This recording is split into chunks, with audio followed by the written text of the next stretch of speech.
គាត់គឺជាហេតុផលដែលខ្ញុំបង្កើតមូលនិធិនេះឡើងដើម្បីភ្ជាប់គាត់ជាស្ពានឆ្លងមកប្រទេសកម្ពុជាយើង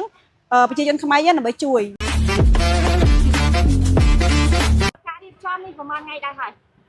បងសម្លាញ់ខ្ញុំរៀបចំកម្មវិធី last minute មែនតើខ្ញុំគិតគ្នាថ្ងៃសៅរ៍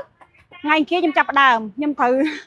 វរកជំនួយខ្ញុំត្រូវអីច្រើនមែនតើប៉ុន្តែជាអារម្មណ៍មួយដែលកក់ក្ដៅដោយសារមូលហេតុនៃការផ្ចង់ផ្ដើមមូលនិធិទាំងមូលគឺដោយសារខ្ញុំមានមិត្តភ័ក្តិបរទេសច្រើនព្រោះសារខ្ញុំគាត់ជនជាតិបរទេសដូចបងដឹងហើយអញ្ចឹងមិត្តភ័ក្តិខ្ញុំគាត់តែងតែលោកថាគាត់ចង់ជួយប៉ុន្តែគាត់ដឹងជួយតាមវិធីណាព្រោះគាត់មាន connection មួយប្រជាជនខ្មែរខ្ញុំមួយគ្រួសារខ្ញុំគាត់សម្រេចចិត្តថាពិភាក្សាគ្នាថាយើងនឹងបង្កើតមូលនិធិមួយដើម្បីជាស្ពានចម្លងពួកគាត់ជាបរទេសមកជួយប្រទេសកម្ពុជាយើងចានេះគឺជារឿងគោលដៅដែលសំខាន់ដែលខ្ញុំត្រូវជំរាបប្រាប់បងអញ្ចឹងណាខ្ញុំក៏បដិបផ្ដាំឡើងដោយគ្រប់ដោយភុញនិធានខ្ញុំកុំប៉ាសបដិបផ្ដាំដោយកុំប៉ាសអញ្ចឹងទៅខ្ញុំក៏ចាប់ដើមសម្រេចនៅពេលដែលខ្ញុំចាប់ដើមថាធ្វើភ្លាមគាត់ចាប់ដើមឧបត្ថម្ភឲ្យខ្ញុំ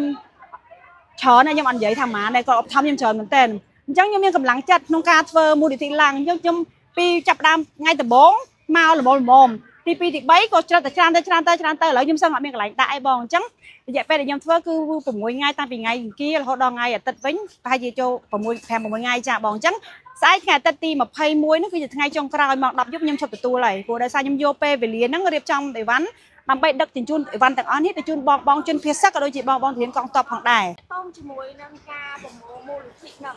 ថាតើរដ្ឋានឹងយកមូលនិធិហ្នឹងទៅជួយបងប្អូនជនភៀសហ្នឹងនៅក្នុងអំឡុងថ្ងៃណាដែរហើយគោលដៅដែលត្រូវយកទៅហ្នឹងនៅក្នុងខេត្តណាដែរអ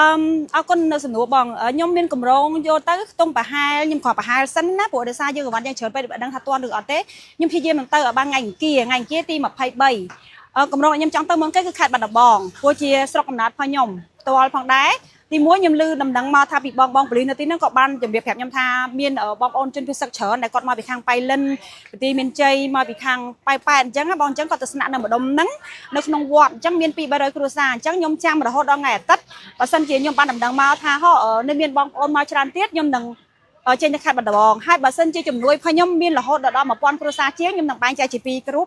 មួយទៀតគោលដៅមួយទៀតខ្ញុំអត់ច្បាស់ថាទៅណាទេអញ្ចឹងបងតែគោលដៅមួយនេះខ្ញុំទៅខេត្តបាត់ដំបងសិនចាមានការរំពឹងទុកយ៉ាងណាដែរតើបងជាមួយនឹងការប្រមូលមូលនិធិហ្នឹង